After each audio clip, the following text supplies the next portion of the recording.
You did not arrive at this place by accident. It was the hand of the Lord that stirred your spirit, opened your eyes, and called you out from among the crowd. This awakening was not meant to excite you for a moment, but to mark the beginning of a holy separation. You were not awakened to return to normal. You were awakened to be transformed. And yet after the veil was lifted, after you saw the truth behind the illusion, after the noise fell silent, you were not met with fire, passion, or purpose. You were met with stillness, with silence, and a strange, heavy emptiness. You stepped out of the old world, out of the games, the expectations, the striving that once gave your days structure and your ego identity. And at first there was relief, like walking out of a burning building into clean, cool air.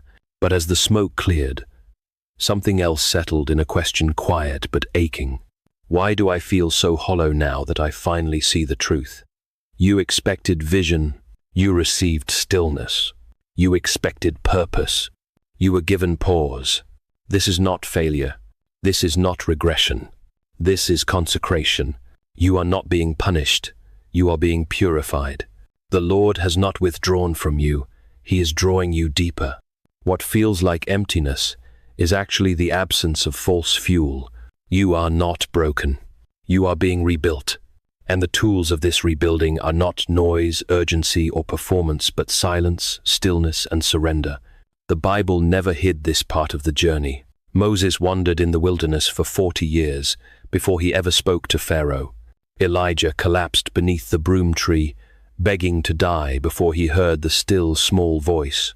Job sat in ashes with nothing left before he could finally say, "My ears had heard of you, but now my eyes have seen you." Job 42:5. These were not stories of defeat. They were the places where the old self died so that the vessel could be made holy. So if you feel empty, understand this: you are not lost. You are being prepared.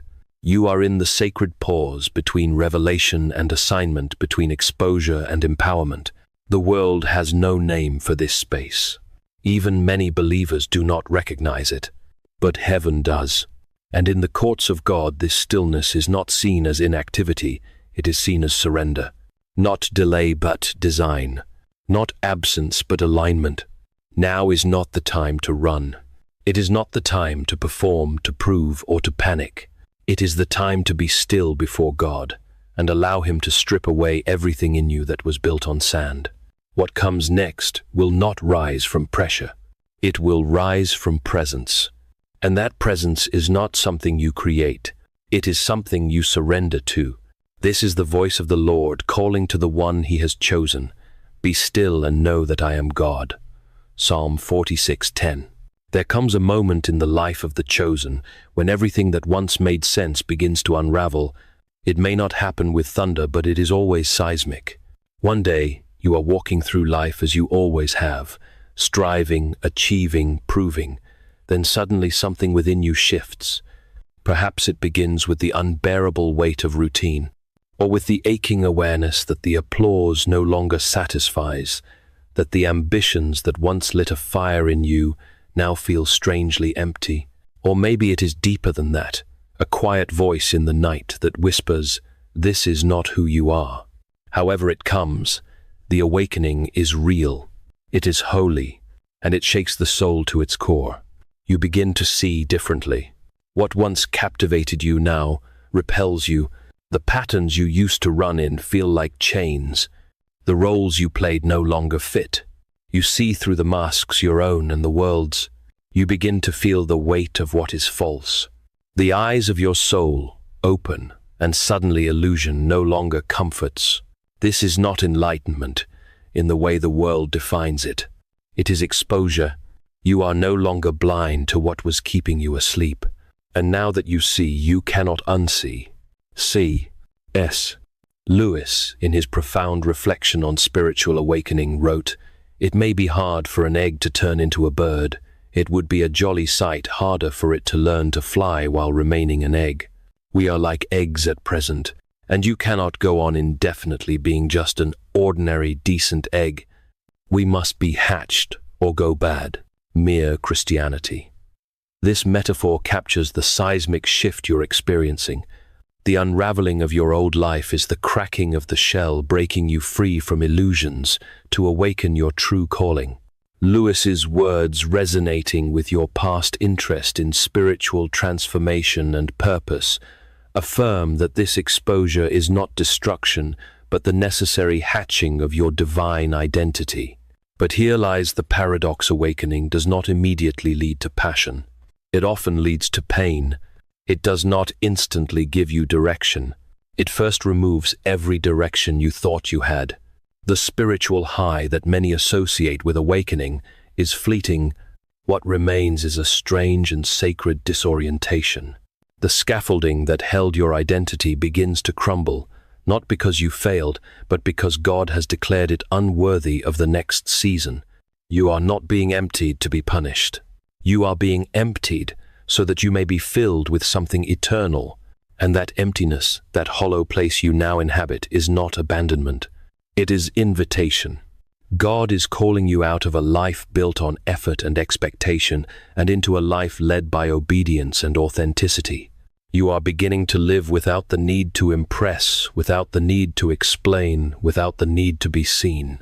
This is the inner shock of awakening, not just that the world feels different, but that you are becoming someone the world no longer recognizes. This is where many grow confused. Because motivation dries up, the dreams you once chased fall quiet. You feel no desire to strive, no urgency to perform, not because you've lost purpose, but because God is weaning you off of false purpose. You are not lazy. You are being rewired. The old engine is dead. The old fuel is gone. The fire of human praise, of worldly ambition, of ego-driven desire, it no longer burns in your bones. And in its place there is only silence. But do not fear this silence, for in heaven's eyes this silence is sacred. It is the soil of transformation. God has brought you to this stillness so that you might finally hear what could never be spoken over the noise. In the quiet, the Lord is not punishing your inactivity. He is preparing your identity. This is not the death of purpose. It is the death of performance. The beginning of true calling does not arrive with a trumpet, but with a whisper, and that whisper is beginning to rise. There is a moment, quiet but decisive, when heaven removes the old fuel from your spirit. It does not come with warning. It does not ask your permission. One day you wake up, and the things that once pushed you forward no longer hold power. You cannot chase approval like you used to. You cannot run on fear like before. You cannot pretend, perform, or pursue in the same way. It is as if your soul has said enough, and everything inside you obeys. At first, this can feel like failure. Your motivation disappears. Your energy fades. The goals you wrote on paper now feel foreign, as though they were crafted by someone you used to be. You try to return to them, to revive the old fire, but nothing ignites. You are not lazy. You are not broken. You are being delivered. What you are losing is not passion, it is performance. What is dying in you is not purpose, it is pretense. C.S.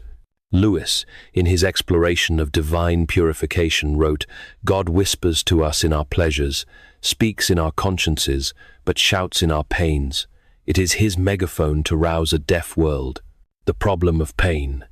This insight reveals the purpose of your lost motivation, the pain of feeling empty, the silence of faded ambitions. These are God's megaphone shouting to awaken you from pretense to true purpose.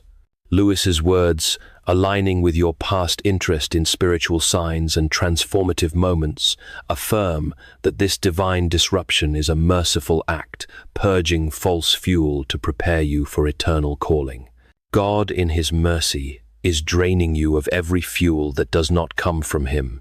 The applause of man, the thrill of validation, the comfort of image, he is removing them, not to harm you, but to heal you. You see, these were never sustainable. They burned hot but shallow. They filled your calendar but emptied your soul. And now your spirit refuses to run on what once kept you moving. This is not dysfunction. It is purification. The Lord is teaching you what it means to walk by the Spirit, not by striving, to be led, not driven, to move in alignment, not anxiety. In this holy transition, the old hunger dies, so the true hunger can rise. For many, this feels like depression, but it is not. It is divine disruption. The system of your soul is being reset.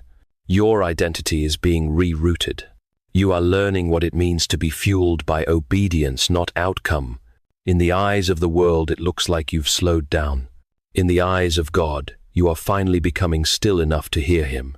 This is the death of counterfeit fire, and with it dies the need to prove, to perform, to push forward at all costs. Your motivations are being sifted. Your foundations are being examined, not by a harsh judge, but by a loving Father who refuses to let you live on something that poisons you. And so you grieve, not only for what you've lost, but for how long you lived without even realizing it was killing you. You grieve the false self, the mask, the old engine that once made you appear strong but secretly drained your soul. This grief is holy. It is not weakness. It is a sign that the soul is healing. You are letting go of what you never truly needed. And though it hurts, it is sacred. This is where heaven whispers, I am giving you a new heart and a new spirit. I will put within you. Ezekiel 36:26. What once powered you was survival. What will now sustain you is surrender. And in that surrender, a different kind of flame begins to flicker, faint at first, but pure. Not for status, not for applause, but for truth. So if you are sitting in the quiet, wondering why nothing stirs you like before, know this, you are not falling behind. You are being reformed. This is not the absence of fire. It is the death of false fuel. And from these ashes, something eternal is being born. There is a kind of silence that comes not from the absence of God, but from His nearness. It does not sound like comfort. It does not feel like clarity. It feels like being left alone in the wilderness, with nothing but your breath, your questions, and the memory of what used to be. And yet this silence is not punishment. It is presence. For when God begins to speak at the level of the soul, He first silences everything else. You are not being ignored. You are being emptied. You are not being punished. You are being positioned. God is removing the noise, not because He has nothing to say, but because what He is about to say can only be heard in stillness. This is the part of the journey where the soul, stripped of its cravings, finally begins to develop ears. Not ears for sermons or affirmations or external signs, but ears for the voice of God, the still, small whisper that can only be heard once the storm has passed. And yet how difficult this season is. You once felt guided. Now you feel abandoned. You once sensed His nearness. Now you hear nothing but your own questions echoing back at you. But remember this, when God is silent, He is not absent. He is speaking at a frequency your old self was never tuned to hear. He is drawing you beyond formulas, beyond rituals, beyond surface-level praise, into communion that cannot be manufactured. This is not dryness. It is refinement. Even Jesus, the Son of God, walked through this. In the wilderness, He did not hear celebration, He heard silence. But in that silence, He was not weak. He was being prepared. When the Father is preparing you for something eternal, He will often hide His voice, so you will seek His face. He will remove the external, so you learn to live from the internal. He will allow the silence not to crush you, but to train you to awaken the deep listening that can only come when the lesser voices fall away. C.S. Lewis, in his meditation on divine silence, wrote, "We may ignore, but we can nowhere evade the presence of God. The world is crowded with Him. He walks everywhere, incognito." Letters to Malcolm, chiefly on prayer. This truth reveals the sacred nature of your wilderness, silence. God's nearness is not absent but hidden. His presence incognito, waiting for you to seek Him in the stillness. Lewis's words, resonating with your past interest in spiritual encounters and divine presence, affirm that this silence is a holy invitation to commune with God at a deeper level, refining your soul for eternal purpose. This is the place where the soul learns to stop demanding answers and begins to ask better questions. Not what should I do, but what is God forming in me? Not why has he left, but what is he drawing me away from? In the stillness, you begin to see things you could never see when you were moving too fast. You begin to feel what you once numbed. You begin to notice what truly matters and what never did. This silence is not an empty space. It is sacred ground. And if you can remain here, not rushing to escape, not running to fill it, you will begin to sense it. The subtle stirring of a deeper voice, the quiet weight of holy presence, the gentle press of the Spirit that does not shout but lingers. This is where intimacy with God is born, not in the noise but in the nothingness. So do not despise the silence. It is doing more than you know. In heaven's eyes, this is not a detour. It is design. You are not off track. You are underground, being rooted. What you build in the next season will rise in proportion to how deeply you allow God to dig now. For only the soul that has learned to listen in silence will be entrusted with the voice of fire. There comes a turning point in the life of the chosen, where God no longer permits you to build from pressure. He dismantles the system within you that lived on approval, applause, and achievement, and in its place he begins a quiet reconstruction, a sacred rebuilding that few see, but heaven ordains. The world may still expect your productivity. People may still ask for the old version of you. But God is not asking you to perform. He is asking you to become, and becoming is slow. It is silent. It is sacred. It does not come from stage lights or human praise. It comes from the secret place. God is rebuilding your foundation, not on what is impressive, but on what is eternal. This is why the fire of ambition is no longer burning the way it used to. Because the structure that once fueled you was built on self. And what is built on self must fall before what is built on spirit can rise. This is not a loss of drive. It is a redirection of purpose. The ego always pushed, but the spirit leads. The ego chased visibility, but the spirit draws you into obedience. Where once your movement came from proving your worth, now it comes from responding to his presence. And that shift, though invisible to the world, is everything to heaven. The performance mindset cannot carry the weight of the anointing. It will always collapse under the pressure. But the soul rooted in presence will never run dry. That is what God is teaching you now. Not how to do more, but how to be more with him. He is not calling you to impress people. He is calling you to walk with him in the cool of the day like Adam before the fall. He is not asking for noise. He is asking for nearness. This rebuilding is not glamorous. It will not trend. It may look on the outside like you are slowing down, like you've lost your spark. But in truth, God is exchanging your fire for something far stronger, holy oil. The oil of stillness, the oil of discernment, the oil that comes only through pressing. You are not drying out. You are being pressed into purity. The surface may seem calm, but within the foundations are shaking and settling into something unshakable. And here's the mystery: when the rebuilding begins, the Spirit won't always hand you a new vision right away. Because this season is not about direction, it's about dwelling. Before God sends you, he grounds you. Before he releases your voice, he reclaims your heart. He is not looking for servants who can perform, but sons and daughters who can abide. So if your calendar is empty, if your titles have faded, if your clarity has gone quiet, take heart. That is not the absence of calling. That is the forming of character. It is the evidence of trust. You are being rebuilt, not as a vessel of striving, but as a temple of presence. And when the time comes, you will not walk forward in the strength of your gifts, but in the overflow of your intimacy with God. There is a death required of every soul God intends to raise. It is not the death of the body, but the death of who you thought you had to be. It is the undoing of every identity you built to survive, to be accepted, to be enough. And though the world sees these masks as strength, heaven sees them as prison.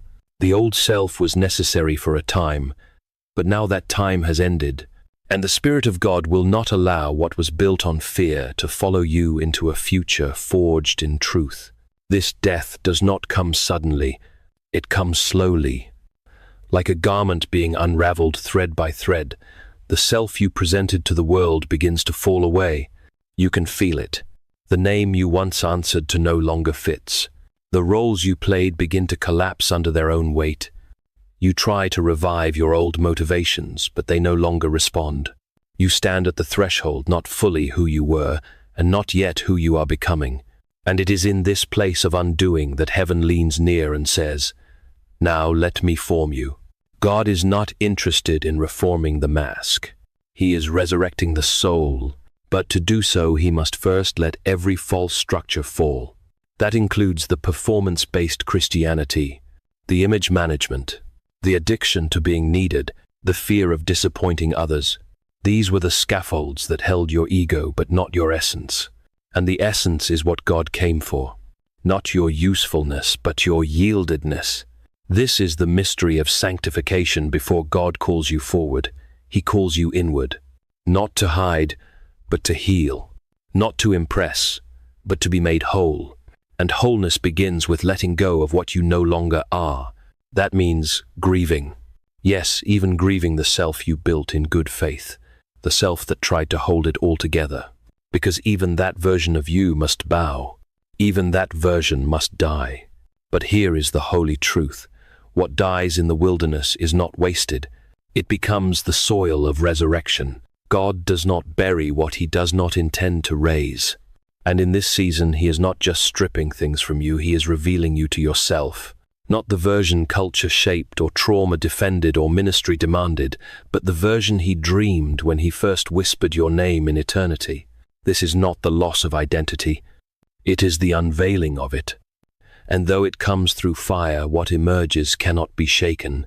Because it is not rooted in outcome or opinion, it is rooted in Christ. As the Apostle Paul wrote, "It is no longer I who live, but Christ who lives in me." Galatians 2:20. This is the true self, not your persona, but your personhood redeemed by presence. And when you begin to live from that place, everything changes. Not overnight, but forever. So mourn the death if you must, but do not cling to it. What is being raised in you is holy. It is hidden, and soon it will be made visible, not for your glory, but for God's. The wilderness is not the end. It is the womb. You are not being erased. You are being revealed. The silence you now walk through is not a void to be feared. It is a veil to be entered. What feels like absence is in truth invitation. God has not turned his face from you. He has drawn you behind the curtain. He has pulled you away from the noise, not to punish you, but to prepare you for the kind of closeness that cannot coexist with distraction. This silence is not abandonment. It is an altar.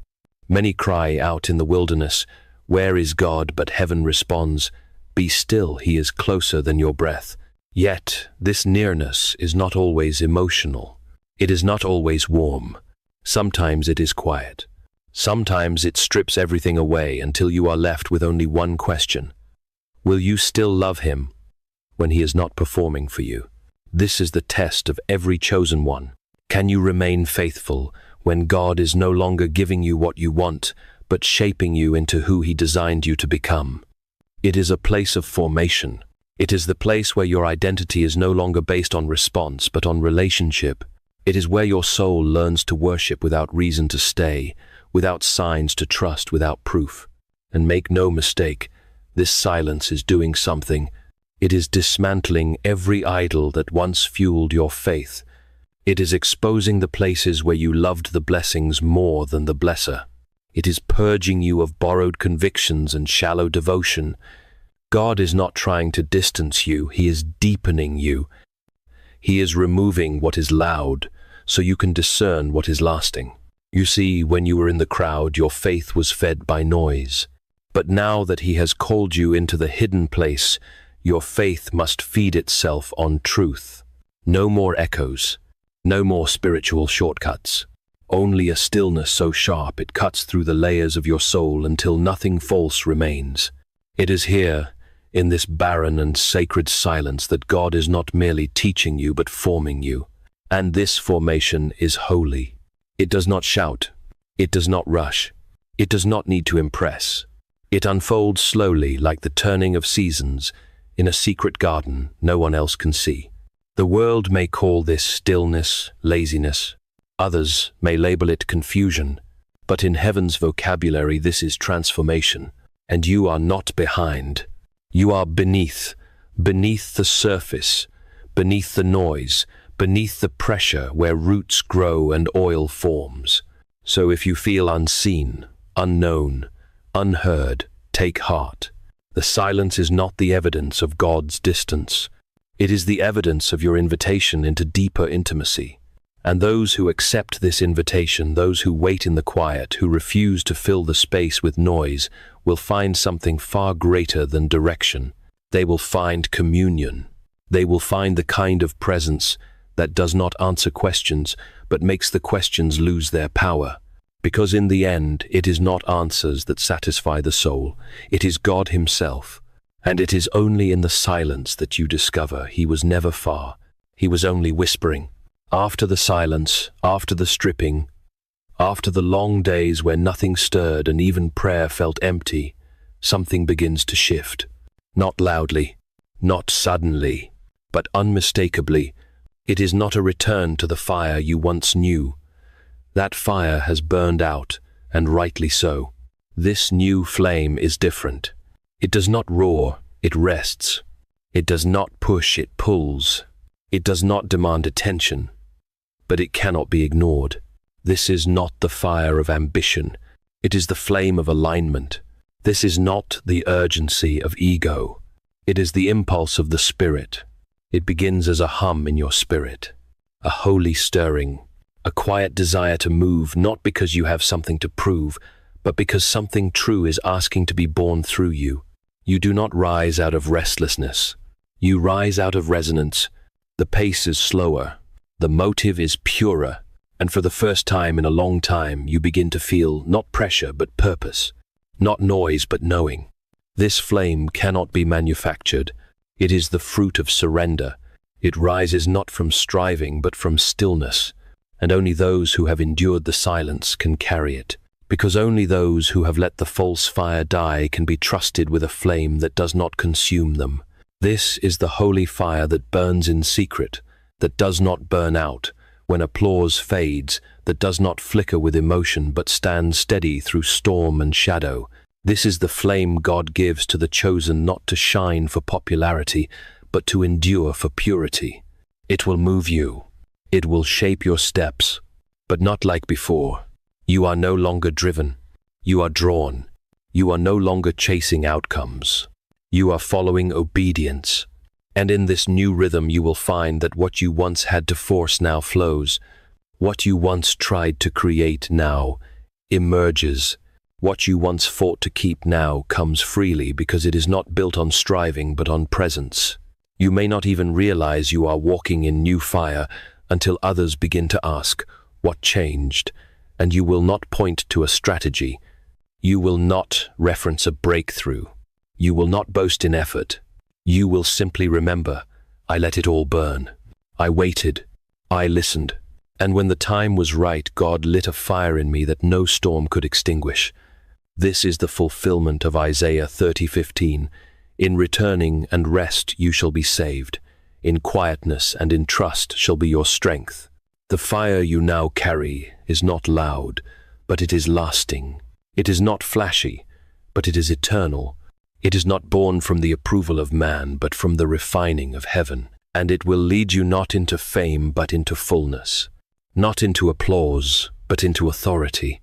This is the fire of the called, the flame of the faithful, the quiet, burning presence of those who have died to the false self and risen in the Spirit.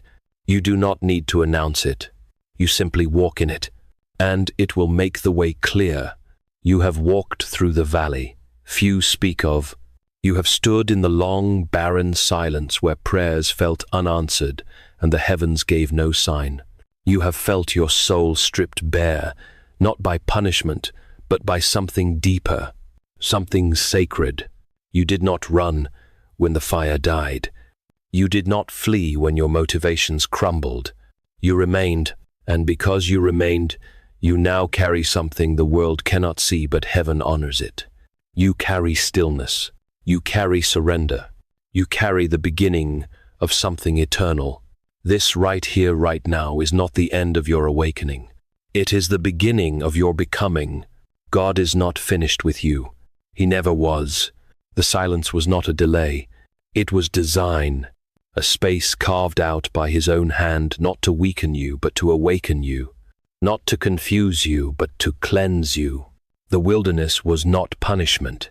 It was preparation, and though it emptied you of the old, it made room for the holy. The tearing was real. The questions were many.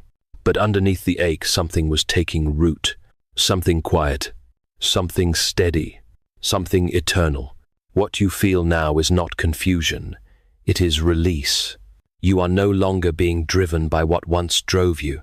The applause, the deadlines, the need to be seen. They've lost their grip.